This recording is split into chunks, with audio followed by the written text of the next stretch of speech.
Welcome back to another episode of the Find Food Freedom podcast. Today, we are going to be talking about one of, if not the most requested topic I get when I put up a Q&A box that says, what do you want to talk about? What do you want to know about me? Like, ask me anything.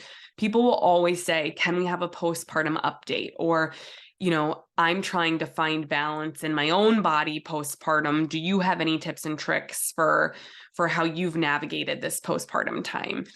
And I'm here to tell you that every single person that experiences postpartum, it's going to be a very, very different situation for every person. There is so much difference to our lives, not only from what was your pregnancy like, what was your birth like, how many children did you birth, if you've experienced pregnancy loss or stillbirth, that is going to have a completely different effect because that is still a postpartum experience. And so I'm holding space for you if you've experienced that.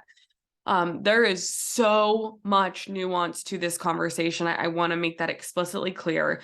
So this episode is simply going to be my own personal experience. I'm going to share my thoughts. I'm going to share my opinions. I'm going to share my own personal experience. And I'm also going to weave in some of my professional experience of talking about body image in the postpartum chapter and how that can be really helpful as well. So I thought, I'm laughing, kind of giggling as I record this because I was like, it would not be a true postpartum update if I did not have some type of postnasal drip, because sickness has been a huge part of my postpartum journey, starting really at that 5-month mark. So we're going to come back to that. But I thought it was funny how I'm in my comfy mama crew neck. I got no makeup on. I don't know if I've brushed my hair today. I got a postnasal drip going on. And I'm like, what a great way to set the tone for the postpartum update. So I'm in 100% complete denial that I'm about to have a 1-year-old. I'm recording this right before Sienna's first birthday. This will go live to the public after she has already turned 1, and I'm truly in denial. I could start crying thinking about how she was an actual potato that just laid there and cried. And now, as of this week, she's just a little over 11 months now. She is signing milk, all done. Eat more. When she wants more of something, she's signing more. I'm like, this little human is communicating to me. It is wild. She's crawling like a banshee. She's just crawling all over the house. It has been a wild transformation. And now being a first time mom, I understand, I would never get it. People are like, oh my God, I can't believe my kid's 1. And I was like, what do you mean? It's been a year, but how they come out of your body versus how they are at 1 year old, it's unbelievable the change you see. But I need to digress because as much as I love Sienna and she is my pride and joy and I love her oh so much, I could just eat her cheeks. So freaking cute. Obsessed with her. This is going to be about me. This is a postpartum update. This is not a child update. And again, I want to really create a safe space for all postpartum mamas. So I wrote down there's so many different ways people ask for this update, but 2 of the ones that really stuck out to me, these are written verbatim from a Q&A box. Somebody wrote, I'm really trying to find balance postpartum. I want my body to feel like mine again without obsession. I thought that was such a beautiful way to articulate that. And then I had somebody else write, my body is not fully mine anymore. And that was another really beautiful way to talk about postpartum. And so I thought those were really great jumping off points for what I wanted to cover. And I want to validate to the second statement, my body is not fully mine anymore. This is a true fact. And this is something to grieve. And I want to, like I said, I'm going to tie a lot of personal experience into this. oh God, I don't even remember the year. I should probably not this year, but the year that we started trying to conceive. I want to say it was back in 2019. We had been trying for a really long time and eventually started our IVF journey. And so for anybody who's gone through fertility treatments, you know that your body is not yours really starting then. And especially with IVF, of how many shots. And then when you do the egg retrievals, you're poking holes in, your through your uterus into your ovaries to pull out these eggs. And it's just, your body isn't yours starting then. Then you go right into pregnancy. If you are lucky enough to have that miracle happen to you and to become a mom in that moment. And I just want to put a disclaimer that I believe that anybody going through fertility treatments is already a mom, because the amount of sacrifice that takes, is unbelievable. And so, okay, let's say you fall pregnant, then your body is really not yours. Then depending on how you choose to feed your child, and I want to make it very clear that there is no wrong way to feed your child, whether that is exclusively breastfeeding and pumping, combo feeding with formula, fully formula fed. Doesn't matter how you feed your child. Whatever you choose is the right way to feed your child.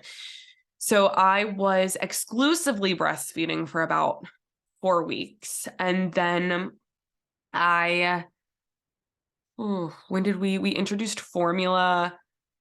Then I think we were just breastfeeding and pumping. This is a beautiful example of you don't remember anything in those first few months postpartum. I believe I was breastfeeding and pumping until about August. And then so that was about 2-3 months. And then in August, we started to implement 1 formula bottle a day, because then during that time, my husband would give her a formula bottle, I would pump, and then we were trying to build a stash, because we knew around 5 months postpartum, she would be starting full-time daycare. So she was at home with mom, me, the first 3 months of her life. Then I slowly came back into work, and Luke, my husband, was with Sienna for months 4 and 5. And then she went Halloween, October 31st was her first day of daycare. So why I come back to that is, like, your body is not yours anymore. And I don't mean that from a place of like, you should be scared, but your body is a vessel and a vehicle of delivering a human life.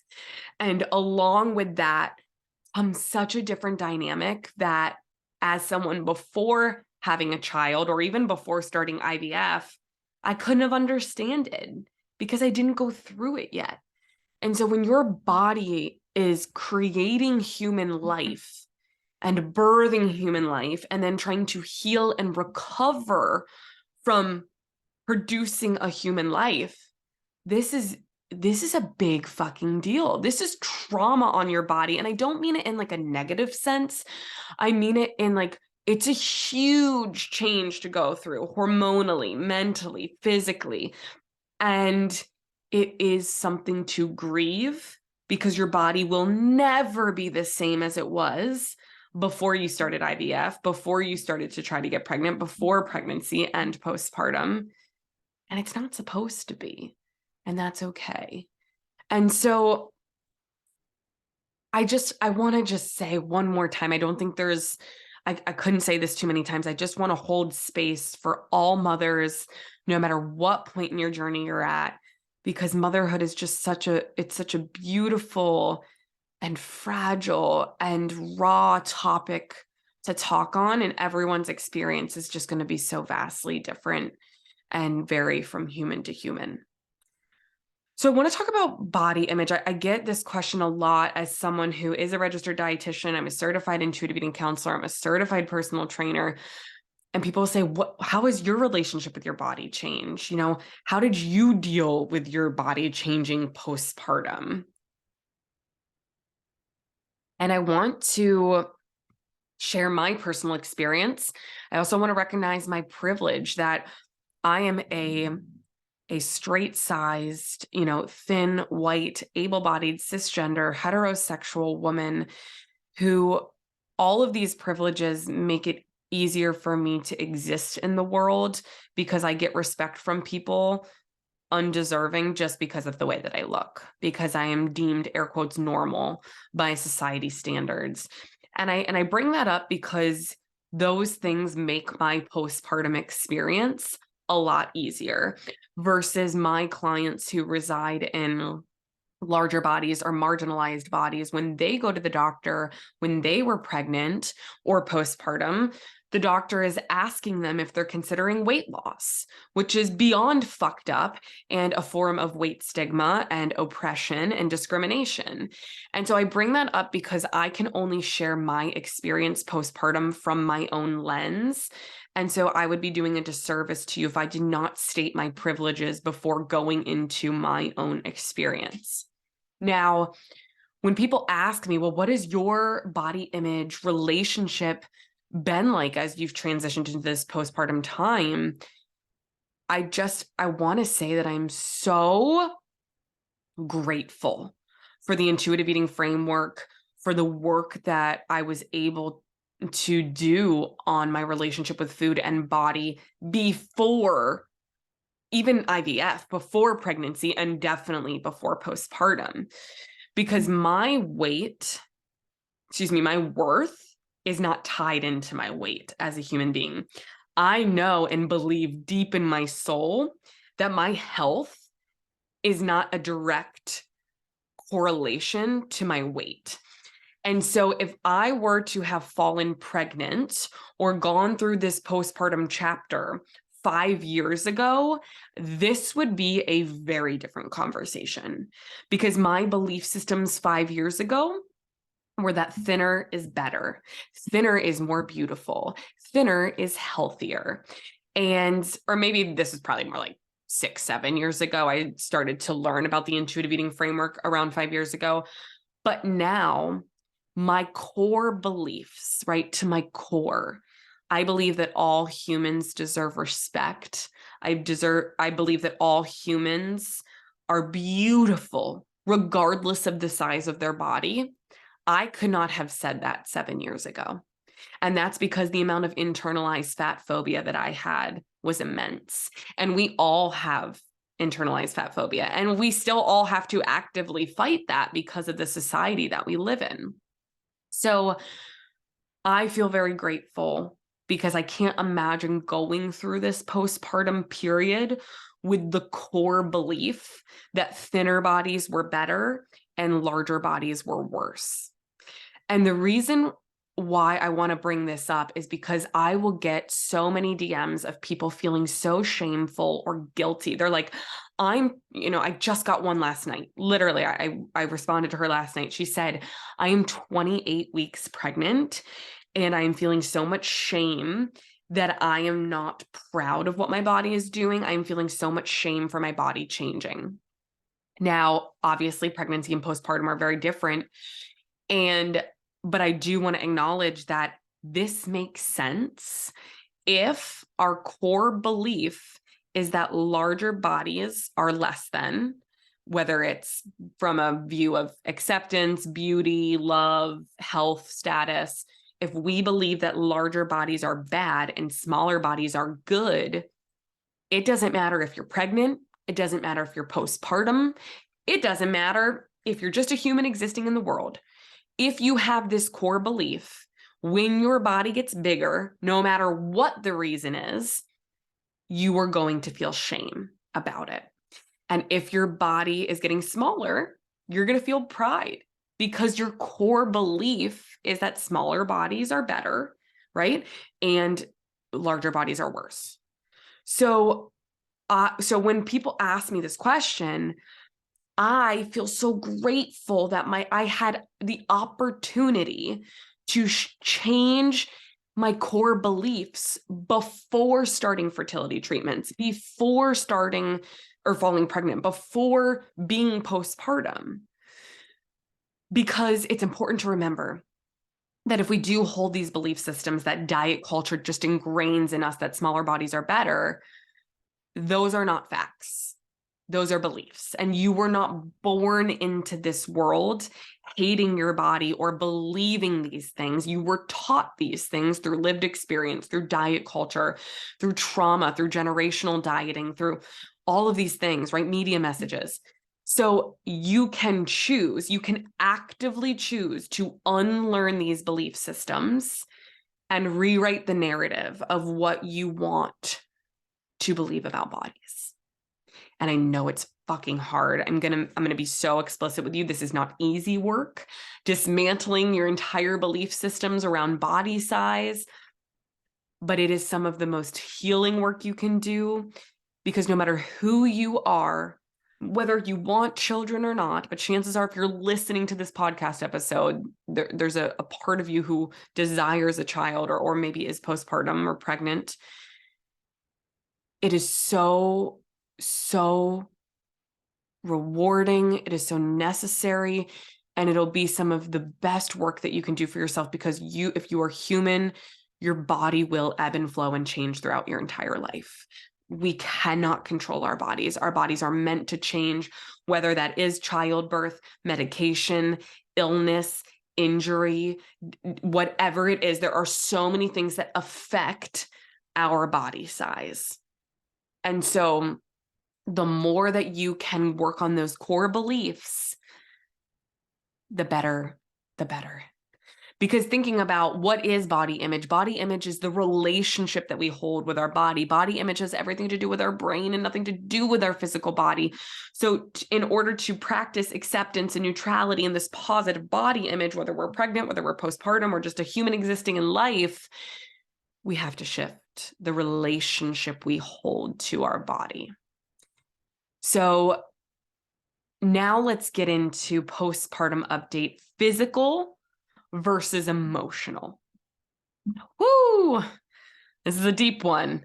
So I want to encourage you in your postpartum journey to separate physical unpleasantness from emotional unpleasantness. And a way that we can do this, now, please know, I am not recommending this when you are newly postpartum. I didn't even get dressed. Like, I think I literally walked naked around my home for like months, because if you vaginally delivered, you're bleeding out your vagina. If you choose to breastfeed and not let your milk dry up or pump, you have milk spewing out of your tits. You're just like, you're crying constantly because your hormones, so there's tears coming out of your eyes. Like, you're just leaking.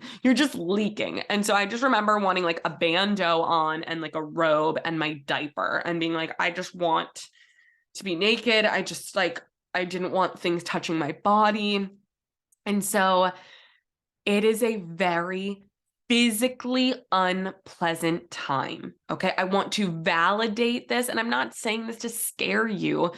I'm saying this because I think it helps us when we know what to expect. And I did not have a C-section. That was not my experience. If you are someone who has a planned C-section or end up in an emergency C-section, please know there is no best way to give birth, right? Whatever way that you give birth is amazing and beautiful, and you are a fucking warrior. And just know, if you're a first-time mom and you're listening to this episode because you're like, I'm prepping for postpartum time, I'm trying to have an expectation, you are going to do amazing. You were built for this. Your body was meant to do this.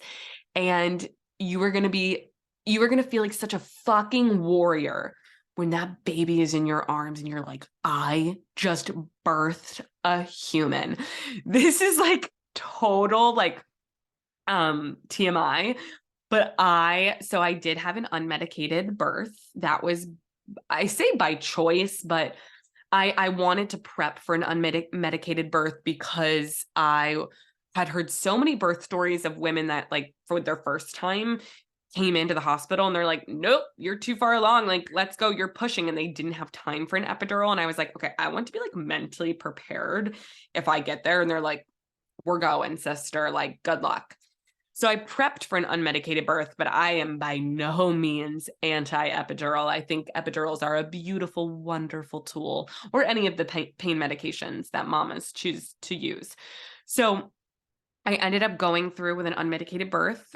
It was not a quick labor. It was 23 hours of labor and 3.5 hours of active pushing, unmedicated.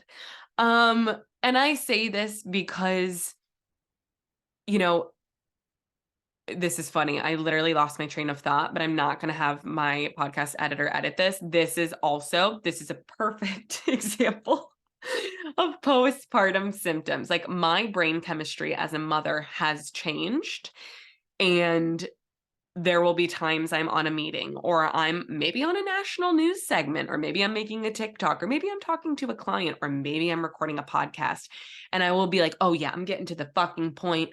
And then my brain just leaves my body. Like, it ghosts me. And that is something that started with me in pregnancy. That was a symptom that I had.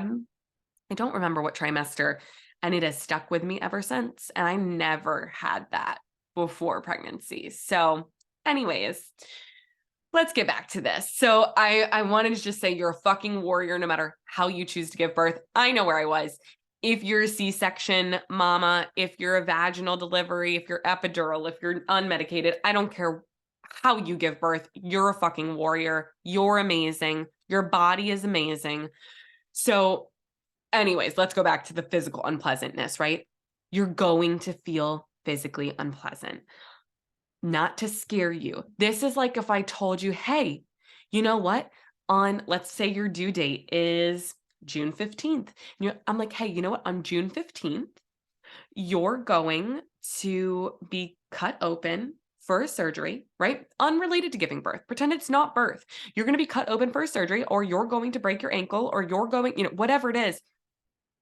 You would prep for healing time, right? You would prep to rest and to heal. And so that's exactly what childbirth is. But I think what happens is the baby pops out and we're like, oh my gosh, this cute little baby. Oh my goodness. And we focus on the baby, and it's like, whoa, excuse me. The mother just was ripped open, or had 7 layers of abdominals cut open. Okay. And we need to heal. And I just think that, like, I mean, there's so much wrong with maternal care in our country, and that could be a whole nother episode. We have a bunch of episodes on What the Actual Fork, where we've had OBGYNs on. We had Stacey Tanaway, we had Marta Perez, some of our favorite OBGYNs on there. But maternal care is so fucked up in America. And I just feel like in specifically diet culture, in mom culture, it's like the baby pops out and the mom is completely forgotten about. And it's like this bounce back culture of like, get back to your pre-baby body, or like lose your baby weight, or all this bullshit. And it's like, are you fucking kidding me? We just birthed a human. Our body is never going to be the same. And let me tell you, I don't want my body to be the same. My body has gone through 3 rounds of IVF, created like over 60 eggs before they were retrieved. So those did not all make it, but like 60 mega eggs that were retrieved, gone through a frozen embryo transfer, birthed an 8-pound, 10-ounce baby with a stage 2 tear, 3.5 hours of pushing. I'm never going to be the same. And guess what? I don't want to be. And how cool would it be if the narrative that we gave to mothers was, mama, your body's never going to be the same. And guess what? Your body's fucking amazing, and you deserve a trophy because you birthed a human life out of it. And as a first-time mom, when I know, so many of my friends have had 2 kids, 3 kids, 4 kids, I'm like, how the fuck do you do this? That is insane. You are amazing. And so it's just, I just want to invite you to shift. So now I'm not going on with my notes, which I have in front of me. Now I've like shifted to the mental emotional piece, but like, What if we could shift the narrative from bounce back culture to you're amazing? You are so amazing. You created a human life, and now like you're just living your life and you created this human. As someone who's experienced infertility, I don't understand how people fall so easily pregnant. I think it's like a freaking miracle. So I still stare at my daughter every day and I'm like, you are a miracle. How did you come out of me? I was there. I sure felt it, unmedicated, and I still don't believe it. So let's get into back to the physical. So I want you to expect, and everyone's healing is so different. I've had women tell me I didn't tear. And, by 6 weeks, I felt good. I was having sex at 6 weeks postpartum. Not to belittle you. Wow, I am jealous. I am envious because I was cleared for physical activity and sexual intercourse at 6 weeks. Ain't no way that was happening. Okay? Sure wasn't. So I want to be very clear that it is going to take time to heal. If you got a big old baby, I had a big old 10 pound, or excuse me, not 10 pounds. Oh Lord, 8 pounds, 10-ounce baby that came out of my body. That takes time to heal from. Okay. Your uterus, I forget the exact amount of it's like so enlarged and it takes so much time for not only your uterus to shrink back down to a normal, air quotes, normal size, and on your uterus, you also have a scar that is the size of a dinner plate. Excuse me, a dinner plate size scar. So you are healing. And I know what I was going to say earlier. I'm bouncing all over the fucking place. But I was the weirdo that not weirdo, I think it's cool. After I gave birth, then my placenta, you give birth to your placenta, which by the way, I was unmedicated. My placenta, I've heard like horror stories of people saying like their placenta, it was like worse than pushing out the baby. I just want you to know it did not hurt me at all. And it was a very pleasant experience. I actually even pushed like once or twice. The doctor helped pull a little bit, but did not I've heard people say like their doctor stuck their arm up there. Not my experience. Placenta came out. It just felt great. It felt like I could breathe again once the baby came out, and the fluids and the blood and the placenta. You're just like, oh my gosh, nobody's pushing on my lungs, like my ribs, like I can breathe again. But I was the weirdo that asked for a picture. I have pictures on my phone. I'm holding Sienna. I'm like naked. I'm smiling from ear to ear, and I wanted a picture with my placenta. And I'm sharing this because, again, back to my mindset, I'm like, holy fucking shit, childbirth is so cool. My body created an organ that gave this baby all of the nutrients that she needed, the ability to breathe. And now I birthed the organ out after the baby because my body's like, hey, sister, we're done here. You can have this organ. Don't need it anymore. I thought that was so cool. The placenta to me was so freaking cool. So anyways, I share this because your body is not only birthing a baby, it is getting rid of an organ that you don't need anymore. I want you to imagine if you had a kidney transplant scheduled, right? Where like you were going to get surgery and they were going to remove a kidney and replace it, right? Or a heart transplant. You would be getting rid of an organ and obviously replacing it because you need those other organs. You are getting rid of an organ in addition to birthing a baby. Your body needs time to heal. It's going to be physically unpleasant. But instead of it being like, okay, I feel physically unpleasant and I'm going to couple that with emotional unpleasantness, which is so common in diet culture, right? We might feel physically unpleasant and then we're like, my body is horrible. I'm such a bad person. So I want to encourage you to uncouple your physical unpleasantness with your mental and emotional unpleasantness. I want you to also know some of the physical symptoms that I experienced. Doesn't mean you're going to experience them, but nobody told me about them. So when I was experiencing this, I was like, is this normal? Okay. Postpartum stench, your armpits, I forget, I don't know how to say it. I'm not with it. There's a certain name for the discharge that you get with the blood from your placenta, like uterus, like your placenta being detached from your uterus, that scar. There's a name. I think it's like it's like LOCHIA. I forget. Anyways, you're going to smell. You're going to smell.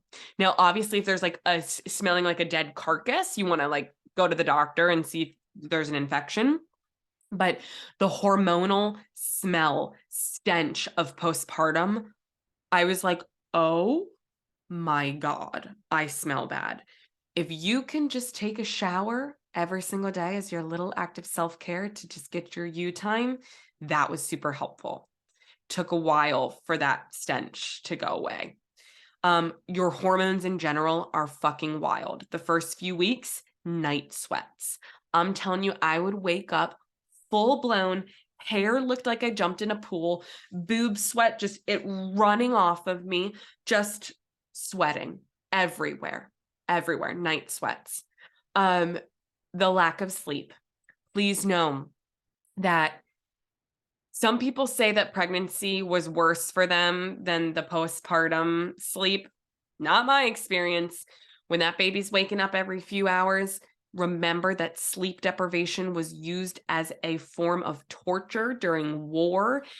You are not supposed to be sleep deprived. I promise you, you will sleep again. But I want you to know that it's not normal to experience sleep deprivation. That is going to physically feel very uncomfortable, but you will sleep again. And you have this cute little chunky baby that you can squeeze, so that helps too. You're getting to know your baby. If you're a first-time mom, you're not supposed to know what the fuck you're doing. I'm not a motherhood, mommy blogger baby account. So please go follow accounts that make you feel like they're helpful. But it's looking like this is going to need to be like a part 2 episode, because I do want to open up a little bit more about my postpartum anxiety that I experienced, but I really feel like that's probably better suited for a part 2. But please know, like, you're getting to know your baby. You're not supposed to know absolutely everything. So also, I want to include in the physical aspect, I talked about how I was a stage 2 tear. There was a lot of physical healing that needed to happen. I also pushed for 3.5 hours. If you push, I forget the stat, but I believe it's if you push for over 30 minutes or over an hour, your risk of hemorrhoids and anal fissures goes up greatly. Again, this is not to scare you. This is to give you information that I wish I had, because I also experienced some complications that I was not aware of. And I would have really liked to do that. And I had to go to a colorectal doctor and then a colorectal surgeon. Luckily, I did not need to get surgery, but if you push for a really long time, you're at a much higher risk of hemorrhoids and anal fissure. And to me, that was the toughest part of physically healing versus the vaginal tear. So please, please, please, I don't want to scare you, but I want to empower you with knowledge, because that was something nobody told me about. All right. Sickness. Let's talk about healing postpartum. I am now close to being 1 year postpartum. I'm right there. My daughter started daycare at 5 months postpartum. From 5 months to 11.5 months, my baby has gotten COVID, RSV, hand, foot, mouth, influenza A. What am I forgetting? Insane viruses that have broken out in full body rash, multiple fevers. Norovirus. I feel like I always forget norovirus because it has scarred me. I am telling you this, not to scare you, but if you are a mother who will be putting your child in daycare, that was something that fucking rocked me. I have been sick Now, my husband, he's got the immune system of an ox. He hasn't gotten anything but norovirus. I have gotten every single sickness that my baby has gotten. I give you this information because I want you to know that you need to be kind to yourself. You need to give yourself grace. If you're taking care of a baby, you're a working parent, and you're fighting sickness, and your baby's sick. That was something that I had to learn to really slow down and give myself grace. And that was something that I just did not expect. Like, of course, I knew my baby would be sick with daycare, but it has been next level. Like, every other week sickness. So I really highly encourage you to follow some really great pediatrician accounts on TikTok or on Instagram that are sharing very credible information about sickness so you can feel more informed and more comfortable. And know that we did a podcast episode on the Fine Food Freedom podcast entitled like navigating your relationship with food during sickness. Go listen to that because that's like a whole nother layer that we didn't talk about. And that is a great jumping off point if you're like, how do I deal with being sick all the time? Because I just wasn't used to that. I didn't have a kid. I worked from home. COVID, being stuck inside, I hadn't been sick for a really, really long time. And so that was very difficult for me. So that was something I just didn't expect postpartum and nobody really told me about, that I feel like has been a really big physical and mental hurdle for me. And last but not least, I just want to get into the emotional, mental piece. Motherhood and parenting is one of the most challenging but most rewarding things that you will do in your life. The amount of people before you have that baby, they're like, just wait, you're never going to sleep again. Just wait, you're losing all your independence. Fuck that. When I have a pregnant person or a couple that's expecting in front of me, I'm like, just wait.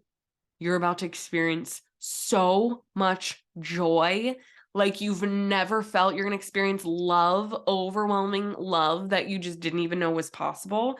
Is it hard? Is it challenging? Absolutely. But it is amazing. And with parenting, I think people just get ready for the labor and the delivery, and that's all they think about. And then it's like, oh my God, you have this child. And then they start growing. And then now, like Sienna, like she's communicating with me with sign language. And so you will be triggered time and time again. Whatever shit you have, whatever trauma you have from your past, your children basically just hold a mirror up to you and they're like, haha, gotcha. And you're going to be triggered. And I invite you to just breathe and know that you're doing the best you can with the resources that you have. If you have ability to get therapy, to work with someone that can help you with your mental health, triggers are inevitable. Parenting, I had no idea how much reparenting of my inner child this would bring up for me. And it's so important to give yourself grace and kindness during this time. So the hormones are crazy, the reparenting is crazy. You will maybe go through, I don't want to say an identity crisis, but you are a new person. You are going through a transformation. Before having a child, you were a caterpillar. Now you're a butterfly. You're completely different. You're going to show up in the world in a different way. And it's not worse and it's not less than, it's just different. So I can confidently say that sitting here at 1 year postpartum, I feel like a different human being than I did at 6 weeks postpartum, 3 months postpartum, 5 months postpartum. And now saying this to you, I'm like, all right, it looks like we're going to have to do a part 2.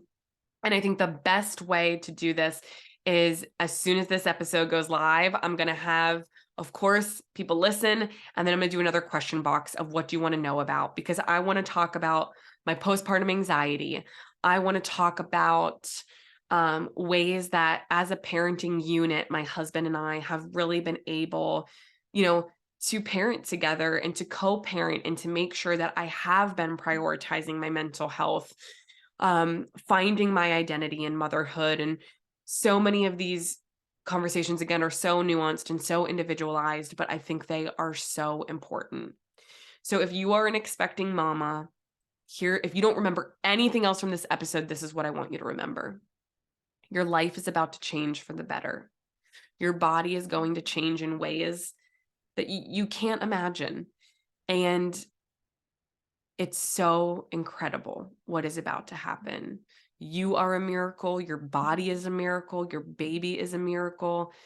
And just know that you are a freaking warrior, a freaking warrior. So thank you so, so much for being here with me today. If you're looking for resources on how to heal your relationship with food, heal your relationship with your body, you can head over to findfoodfreedomresources.com. We have a ton of stuff there. But otherwise, I'll be seeing you again next week. Thanks so much.